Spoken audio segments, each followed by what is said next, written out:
हाथी हत्याकांड के बाद सीएम योगी आदित्यनाथ के परिवार की बढ़ाई गई सुरक्षा, पौड़ी पुलिस प्रशासन हुआ अलर्ट।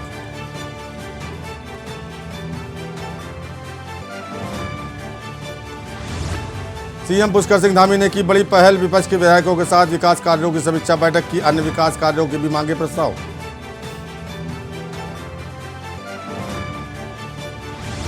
ऋषिकेश प्रशासन और पुलिस ने 4 धाम यात्रा को लेकर की मॉक ड्रिल, ट्रांजिट एवं पंजीकरण केंद्र में भी की गई मॉक ड्रिल, भीड़ को नियंत्रित करने का हुआ रिहर्सल। उत्तरकाशी में फटा बादल, बाढ़ में 12 श्रद्धालु लापता, कंट्रोल रूम पहुंचे सीएम पुष्कर सिंह धामी।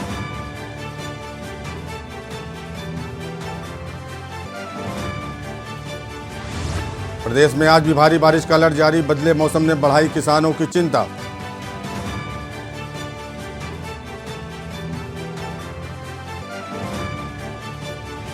और प्रदेश में बीते 24 घंटे के भीतर प्रदेश में 147 लोग मिले कोरोना संक्रमित, कोरोना से एक मरीज की मौत।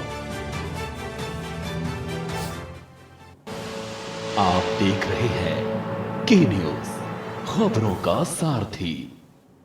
नमस्कार, खबर उत्तराखंड में आपका स्वागत है। मैं हूं प्रबुद्ध चौहान। सबसे पहले बात करेंगे रामनगर की। खबर रामनगर से है, जहां आगामी 22 अप्रैल को रामनगर में अखिल ब्राह्मण उत्थान महासभा के तत्वावधान में परशुराम जन्मोत्सव कार्यक्रम पूरे उल्लास के साथ मनाया जाएगा। कार्यक्रम को लेकर महासभा के राष्ट्रीय संयोजक पंडित विशाल शर्मा एवं प्रदेश अध्यक्ष पंडित हेमचंद्र भट्ट ने आयोजित पत्रकार वार्ता में जानकारी देते हुए बताया कि 22 अप्रैल को राका पूजा एवं हवन के साथ ही नगर में स्थित उत्सव गार्डन में सम्मेलन का शुभारंभ कर प्रसाद एवं भोज के बाद कार्यक्रम का समापन किया जाएगा। उन्होंने बताया कि महासभा द्वारा पहली बार पूरे उत्तराखंड में ये विशाल कार्यक्रम आयोजित किया जा रहा है, जिसमें बॉलीवुड कलाकार बिंदु दारा सिंह मुख्य अतिथि के रूप में मौजूद रहेंगे। इसमें मैं बताना चाहूँगा, भगवान परशुराम जन्मोत्सव के अवसर पर इस बार 22 अप्रैल को हमने पूरे प्रदेश से आह्वान करके एक ही जगह हम पहली बार रामनगर में पूरे प्रदेश की जितनी भी हमारी 65 इकाइयाँ उन सबको रामनगर हमने निमंत्रण दिया है। तो इसमें कई हज़ार की संख्या में ब्राह्मण आने की संभावना है। हमारी लगभग सारी इकाइयाँ आ रही हैं इस पर, और साथ ही हम अपनी ब्राह्मण महासभा जो अखिल ब्राह्मण महासभा है, इसके अलावा भी हमने जितनी उत्तराखंड के 35 संगठन है सभी को निमंत्रण दिया है। सभी के हमने आह्वान करा है कि अधिक से अधिक संख्या में उनके पदाधिकारी आएँ, क्योंकि अभी 9 तारीख को जो हरिद्वार में हमारी सामने बैठक हुई थी, उसमें जो महासंघ का गठन हुआ था, जिसमें मुझे प्रदेश संयोजक की जिम्मेदारी मिली, तो मेरा उसमें जिम्मेदारी बनती है कि मेरे लिए कोई भी कहीं भी पुरानी नई छोटी बड़ी जो भी महासभा है, क्योंकि सभी का मिशन एक ही है।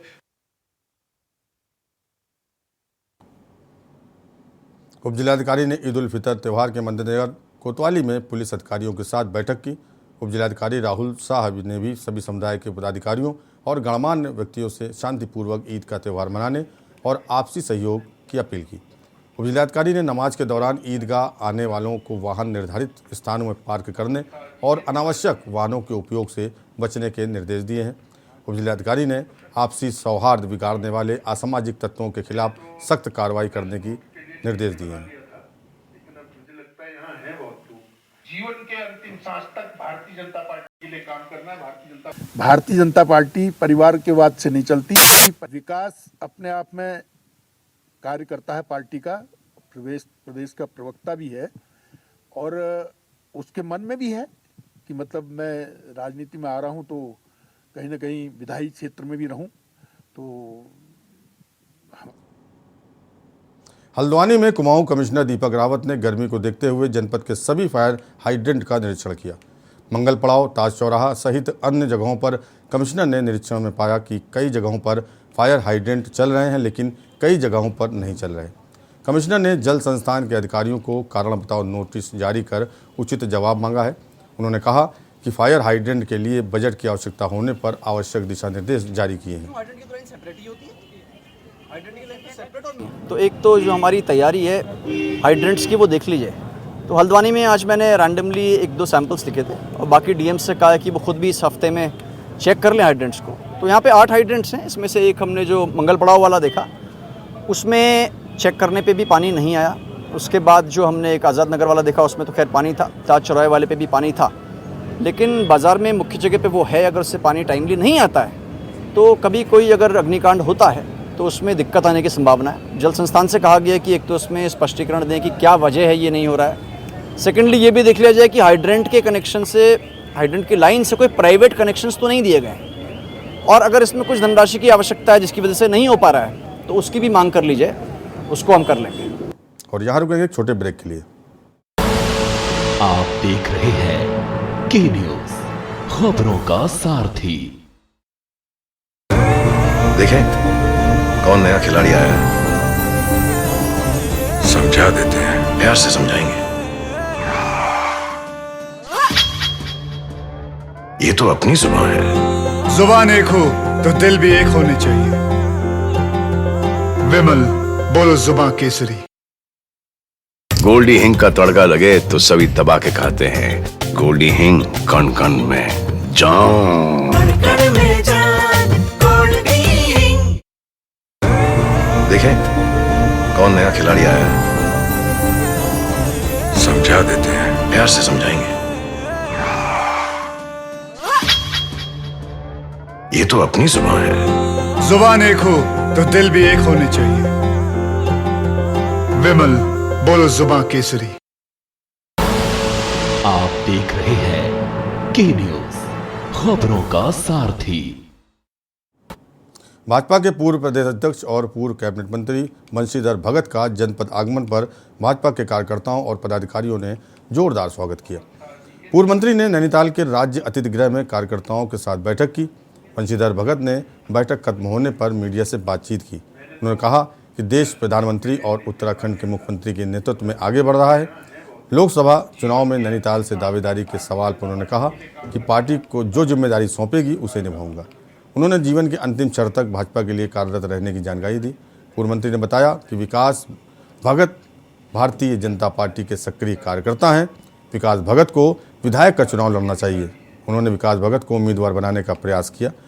आगे जो पार्टी का निर्णय होगा वह उन्हें मान्य है। मैंने तो प्रेस नोट के लिए लिख के बना लिया था, लेकिन अब मुझे लगता है भारतीय जनता पार्टी परिवार के वाद से नहीं चलती।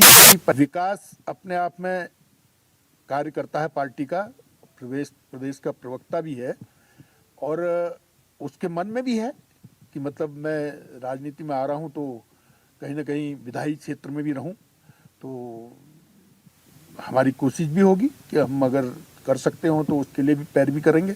लेकिन बात वही है कि फाइनल हाईकमान करेगा, जो पार्टी कहेगी वो सबको करना पड़ेगा। लेकिन जहाँ तक मेरी व्यक्तिगत बात है, मैं कोई चुनाव के लिए इंटरेस्टेड नहीं हूँ, लेकिन जीवन के अंतिम सांस तक, बहुत खुल के बोल रहा हूँ, जीवन के अंतिम सांस तक भारतीय जनता पार्टी के लिए काम करूंगा। भारतीय जनता पार्टी ही एक ऐसी पार्टी है जो देश के बारे में विचार करती है। खबर रामनगर से है, जहां क्षेत्र में स्थित कोसी नदी में अवैध खनन रोकने का मामला हो या जंगलों से अवैध लकड़ी कटान का मामला हो, इनको रोकने के लिए लगातार वन महकमा पूरी मुस्तैदी के साथ जुटा है। लेकिन इसके बावजूद भी संसाधनों की भारी कमी के कारण खनन एवं लकड़ी माफिया लगातार वन निगम एवं वन कर्मियों पर हमला बोलने के साथ ही सरकारी संपत्ति को भी क्षति पहुंचा रहे हैं। ऐसा ही एक मामला फिर सामने आया है। बीते दिवस वन विकास निगम का गश्ती दल जंगल में गश्त कर रहा था। इसी बीच निगम कर्मचारियों द्वारा जंगल से लिप्टिस का अवैध कटान कर डनलप में ले जा रहे लकड़ी तस्करों को रोका गया, तो तस्करों द्वारा उनके साथ अभद्रता करने के साथ ही सरकारी कार्य में बाधा पहुंचाई गई। इसकी सूचना कर्मचारियों ने प्रबंधक खनन शेर सिंह को दी, जिसके बाद मौके पर पहुंचे तो तस्करों द्वारा उनके साथ भी अभद्रता की गई। की लकड़ी भरी हुई थी, तो उनके द्वारा जो पकड़ी और पकड़ के उन्होंने हमें फ़ोन किया, तब तक मैं भी वहाँ पहुँच गया। वहाँ पे एक महिला और एक पुरुष को हमने गाड़ी में बैठा लिया और महिला से पूछा कि वही हमसे झगड़ा कर रही थी। उसने जो है अंदर से कड़े से तोड़ करके, शीशा तोड़ करके वो पुरुष जो है भाग गया, और महिला पाठन लेकर के जो है वो हम दौड़ी पीछे। लकड़ी को हमने जो है कब्जे में लेकर के उसको अपना रख दिया। कोतवाल को फ़ोन किया था पुलिस के लिए, तब तक वो लेट पहुँचे। अब क्या कार्रवाई की जा रही है उनके खिलाफ? अब मैंने अपने सेक्शन अफसर को बोल दिया कि इसके खिलाफ प्राथमिक दर्ज करेंगे।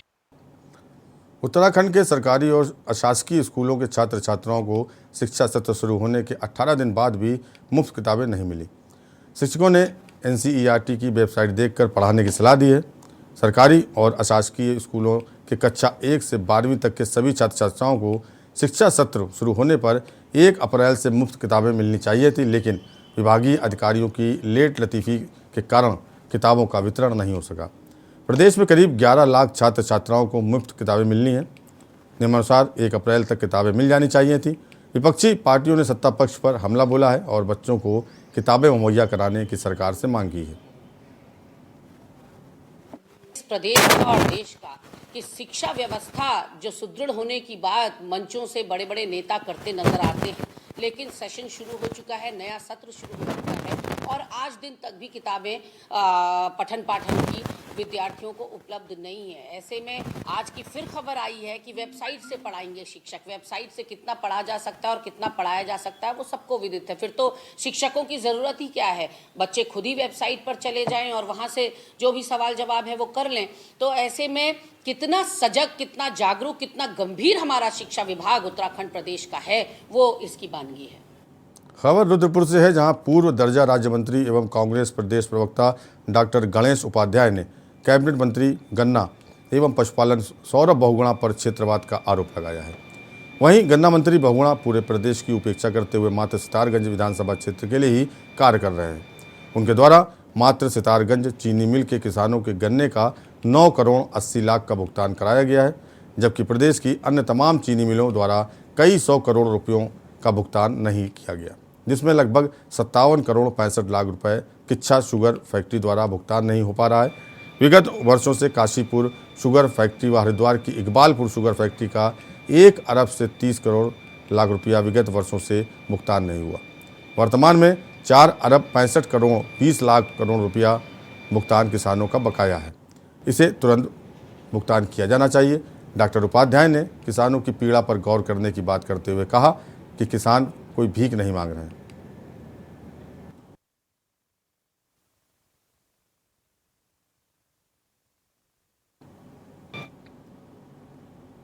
दीप गंगा अपार्टमेंट में बच्चे के सामने पिता की पिटाई का वीडियो वायरल हुआ है। एसएसपी हरिद्वार ने सिडकुल थाना प्रभारी को मुकदमा दर्ज करने और मामले की गंभीरता से जांच करने के आदेश दिए हैं। दीप गंगा अपार्टमेंट परिसर में एक प्ले स्कूल है। अभिभावक बच्चे को लेने दीप गंगा परिसर में जा रहे थे। उस दौरान सिक्योरिटी गार्ड और अभिभावक में कहासुनी हो गई। सिक्योरिटी गार्ड ने बच्चों के सामने ही पिता की बड़ी ही बेरहमी से पिटाई की। एसएसपी ने वीडियो को संज्ञान में लेकर आरोपियों पर मुकदमा दर्ज कराकर सख्त कार्रवाई करने के आदेश दिए हैं। देखिए, वहाँ पे एक स्कूल है और सिक्योरिटी गार्ड द्वारा वहाँ पे स्कूल में एक बच्चा पढ़ता है, उसके जो पेरेंट्स आए थे तो पेरेंट्स के साथ वो मारपीट की गई, जिसकी एक वीडियो भी वायरल हुई थी। तत्काल संज्ञान लेते हुए उस पर एक एप्लीकेशन ली गई और जिसमें एफआईआर पंजीकृत करके और उसमें विवेचना जारी है।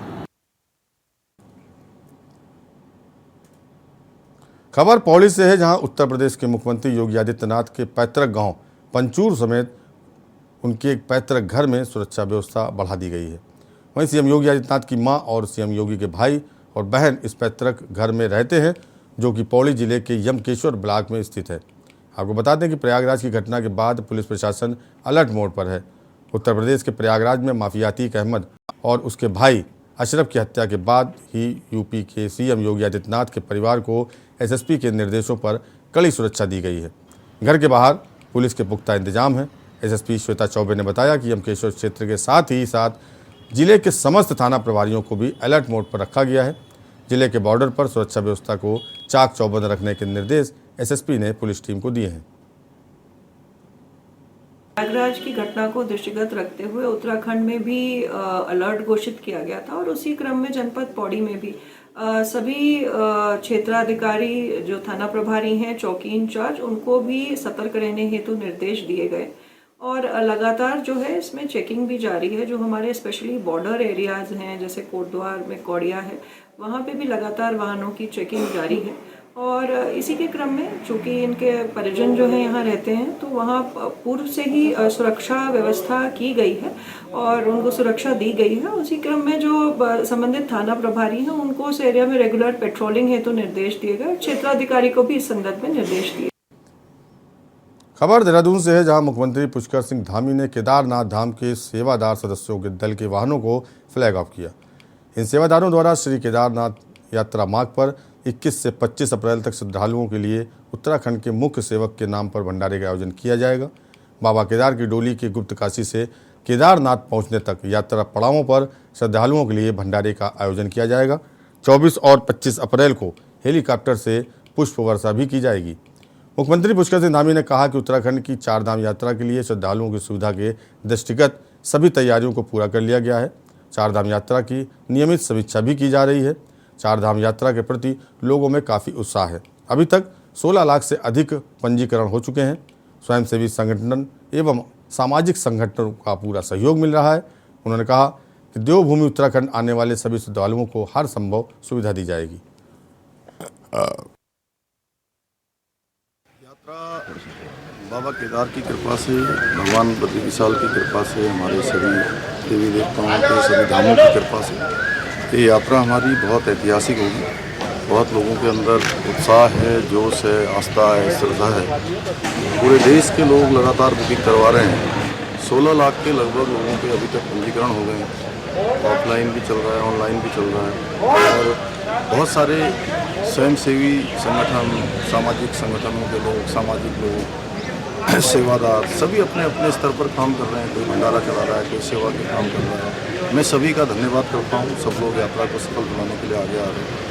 हमारा ध्येय है कि पूरे देश भर से आने वाले श्रद्धालु अच्छी प्रकार से, ठीक प्रकार से अपने दर्शन कर पाएँ, उनकी यात्रा अच्छी हो, भगवान उनकी सबकी मनोकामना पूर्ण करें। हम सबकी आतिथ्य के लिए तैयार हैं। उत्तराखंड पूरा सरकार सभी व्यवस्थाएं कर रहे हैं और लगातार उसकी मॉनिटरिंग समीक्षाएं लगातार हो रही हैं। मैं स्वयं अपने स्तर पर भी कर रहा हूं और भी हमारे सभी संबंधित विभागों के लोग जो जिस विभाग से संबंधित है सभी तैयारियां पूरी हो रही हैं। पूरे राज्य का समेकित रूप से विकास होना चाहिए। इसलिए विकास के मामले में कोई पक्ष नहीं, कोई पक्ष नहीं, पूरे प्रदेश का एक साथ विकास होना चाहिए। इसलिए सभी का सहयोग और सबका साथ, जो माननीय प्रधानमंत्री जी का मंत्र है, सबका साथ, सबका विकास, सबका विश्वास और सबका प्रयास।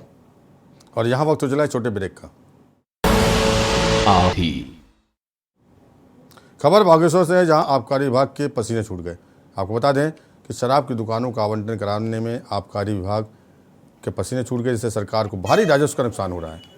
4 बार टेंडर होने के बाद भी दुकानें नहीं उठ पा रही हैं। डेली बेसिस पर आवंटित दुकानों पर ओवर रेटिंग को लेकर आए दिन हंगामा होता है। इसके साथ ही आबकारी विभाग की कार्यशैली भी सवालों के घेरे में है। जिले में 12 देशी और विदेशी पंजीकृत दुकानें हैं। बागेश्वर में स्थित अंग्रेजी शराब की दुकान प्रदेश सरकार को सबसे ज़्यादा राजस्व देती है। उत्तराखंड राज्य में शराब से राजस्व देने वाली दूसरी दुकान के रूप में मान्यता है। बागेश्वर में हमारी टोटल 12 दुकानें हैं, जिसमें से हमारी 5 जो है वो देसी मदिरा की दुकानें हैं और 7 जो है हमारी विदेशी मदिरा की दुकानें हैं, जिसमें से हमारी 9 दुकानें सेटल हो चुकी हैं और 3 दुकानें हमारी बची हुई हैं, जो कि अभी हम डेली वेजेज पे चला रहे हैं। और जो लिक्कर ट्रेडर्स हैं उन्होंने अभी उसमें कोई काफ़ी ज़्यादा इंटरेस्ट नहीं शो किया है। तो शासन द्वारा जो भी आगे पॉलिसी आती है, जो भी दिशा निर्देश आते हैं, उनके अनुरूप ही उनका व्यवस्थापन किया जाएगा। विपक्ष के हंगामे के बाद आखिरकार सीएम पुष्कर सिंह धामी ने विपक्षी दलों के विधायकों के साथ विकास कार्यों की समीक्षा की। मुख्यमंत्री ने विधानसभा क्षेत्र यमुनोत्री, बद्रीनाथ, प्रतापनगर, चकराता, ज्वालापुर, भगवानपुर, छबरेड़ा, पीरानगलियर, मंगलौर, लक्सर, खानपुर और हरिद्वार ग्रामीण में चल रही लंबित कार्यों एवं विकासपरक योजनाओं की समीक्षा की। बैठक में सभी विपक्षी दलों के विधायकों ने शिरकत की। कांग्रेस विधायक प्रीतम सिंह, राजेंद्र भंडारी, अनुपमा रावत समेत तमाम अन्य विधायक मौजूद रहे। विपक्षी दलों के विधायकों के साथ हुई इस बैठक पर राज्य में सियासत भी गर्मा गई है। कांग्रेस का आरोप है कि विपक्ष के विधायकों के दबाव में सीएम ने विपक्ष के विधायकों के साथ बैठक की। साथ ही विपक्ष ने सवाल उठाए कि मुख्यमंत्री ने एक साथ सभी की समीक्षा बैठक क्यों नहीं की। विपक्ष की अलग से बैठक बुलाना, इससे साफ है कि मुख्यमंत्री भेदभाव की राजनीति कर रहे हैं।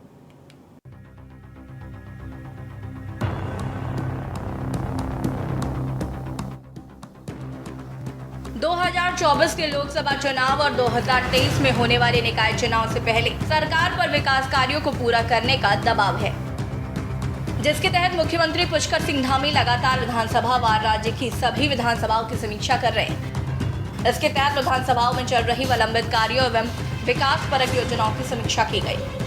मुख्यमंत्री धामी ने बैठक में अधिकारियों को योजनाओं में तेजी लाने के निर्देश दिए हैं। वहीं विपक्षी दलों के विधायकों के साथ हुई इस बैठक पर राज्य में सियासत भी गर्मा गई है। कांग्रेस का आरोप है कि विपक्ष के विधायकों के दबाव में सीएम ने विपक्ष के विधायकों के साथ बैठक की। साथ ही विपक्ष ने सवाल उठाए हैं कि मुख्यमंत्री ने एक साथ सभी की समीक्षा बैठक क्यों नहीं की। विपक्ष की अलग से बैठक बुलाना इससे साफ है कि मुख्यमंत्री भेदभाव की राजनीति कर रहे हैं। वहीं सत्ता पक्ष ने विपक्ष के आरोपों को सिरे से खारिज किया। आपके प्रश्न के लिए धन्यवाद। आपने ये कहा प्रश्न में पूछते हुए कि आप लोग आरोप लगाते थे, और आरोप लगाने का ही ये नतीजा है कि आज ये बैठक हो रही है। नहीं तो क्या कारण है कि जिस लोकसभा क्षेत्र में जो विधानसभा है उनकी समीक्षा बैठक होती है वो केवल सत्ताधारियों की अलग से होती है, और अब जब विपक्ष ने आवाज़ उठानी शुरू की तो विपक्ष के विधायकों की समीक्षा अब हो रही, साथ में क्यों नहीं? अगर हरिद्वार की 14 लोकसभा सीट पर 14 अगर विधानसभाएं हैं तो 14 के 14 विधानसभाओं की समीक्षा एक साथ क्यों नहीं हुई? सत्ताधारी दल के लोगों की समीक्षा अलग और विपक्ष के साथियों की समीक्षा अलग ही क्यों? देखिए, ऐसा है, कांग्रेस की ये जो मानसिकता है, कुंठित मानसिकता है, इसको तो मैं कमाल की मानसिकता मानती हूँ, क्योंकि कोई भी कार्य अच्छा होता है तो ये उसको यही कहते हैं कि इनके दबाव में आकर किया जा रहा है। और भारतीय जनता पार्टी जो भी कार्य करती है वो नेक विचारधारा को लेकर करती है। तो सीएम साहब हर चीज़ को लेकर एक अच्छी विचारधारा को लेकर कार्य करते हैं, और विपक्ष की भी राय लेना उनको अच्छा लगा, तब उन्होंने आज विधायक दल की बैठक बुलाई है, विपक्ष की विधायक दल की बैठक बुलाई है। और जिस तरह से कांग्रेस आरोप लगा रही है उनके लिए मैं एक ही शब्द कहना चाहूँगी कि इनको पायल तक का तो पता नहीं, तो झंकार की बातें इनकी करने की आदत है और ये करते रहेंगे, क्योंकि अपना घर इनसे संभल रहा है नहीं। आपको बता दें कि मुख्यमंत्री ने विधानसभा क्षेत्र यमुनोत्री, बद्रीनाथ, प्रतापनगर, चक्राता, ज्वालापुर, भगवानपुर, झबरेड़ा, पिरानकलियर, मंगलौर, लक्सर, कानपुर और हरिद्वार ग्रामीण में चल रही लंबित कार्यों में विकास परक योजनाओं की समीक्षा की। बैठक में सभी विपक्षी दलों के विधायकों ने शिरकत की।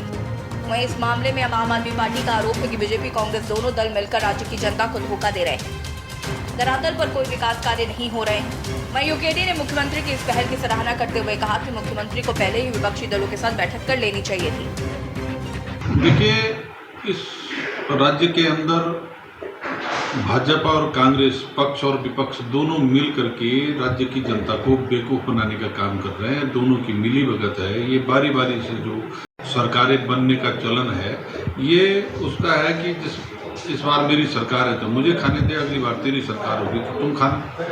इस सिद्धांत पर ये काम करते हैं और राज्य की जनता के हितों की रक्षा करने के बजाय उनका खिलवाड़ करते हैं। विधायकों की तनख्वाह बढ़ा दी गई, विधायकों की विधायक निधि बढ़ा दी गई, अब समीक्षा बैठक भी हो रही है, लेकिन हकीकत में धरातल पर काम क्या हो रहा है? देखिए, सर्वप्रथम तो अगर पुष्कर सिंह धामी जी ने ये पहल करी है कि विपक्ष के नेताओं के साथ मिलकर विकास कार्यों की समीक्षा करी है, तो ये सराहनीय कदम है। लेकिन साथ ही साथ यदि ये पहल बहुत पहले की जाती, यदि इस तरह का समन्वय बनाने की परिस्थितियाँ पहले उत्पन्न की जाती, तो शायद ये विकास कार्यों की समीक्षा का जो विकास कार्य, तमाम जो विकास कार्य उत्तराखंड के विकास में रुके हुए हैं, यहाँ के हमारे प्रदेश में रुके हुए इस प्रदेश उत्तराखंड में, वो सारे के सारे शायद समय में पूर्ण होते। पर फिर भी यूकेडी एक विपक्ष के होने के नाते इस कदम का सराहनीय कदम का बहुत साधुवाद करती है मुख्यमंत्री का कि उन्होंने विपक्ष को साथ लेकर इन विकास कार्यों की समीक्षा की। कुल मिलाकर चुनाव से पहले सरकार पर जनता तक विकास कार्यों को पहुंचाने का दबाव है। यही वजह है कि सीएम लगातार एक विधानसभा की समीक्षा कर रहे हैं, लेकिन सवाल यह है कि क्या इस समीक्षा का असर धरातल पर भी देखने को मिलेगा? क्या विपक्षी दलों के साथ आज ये बैठक पहले नहीं की जा सकती थी? क्या मुख्यमंत्री की सख्ती के बाद विकास कार्यों में तेजी आएगी या नहीं? देहरादून से के न्यूज इंडिया की ललित काला की रिपोर्ट।